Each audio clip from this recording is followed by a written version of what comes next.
Apat na bagong batas ang nilagdaanan ni Pangulong Ferdinand R. Marcos Jr. Kabilang dito ang pagdiriwang ng National Disability Rights Week at ang paglulunsad ng dalawang progressive senior high school sa lungsod ng Bacoor. Yan ang ulat ni Alan Francisco. Idiniklara ni Pangulong Ferdinand R. Marcos Jr. ang July 17 hanggang July 23 bilang National Disability Rights Week. Bahagi ito ng commitment ng gobyerno sa United Nations Convention on the Rights of the Persons with Disabilities.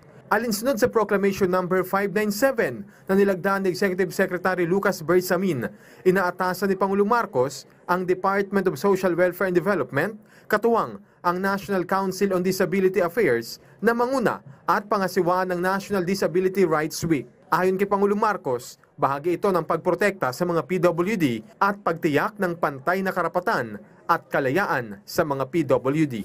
Deklarado na rin bilang Special Non-Working Day ang June 24 sa lungsod ng Maynila. Sang-ayon ito sa Proclamation No. 599 bilang pagdiriwang ito sa ika-453 anniversary ng pagkakatatag ng lungsod.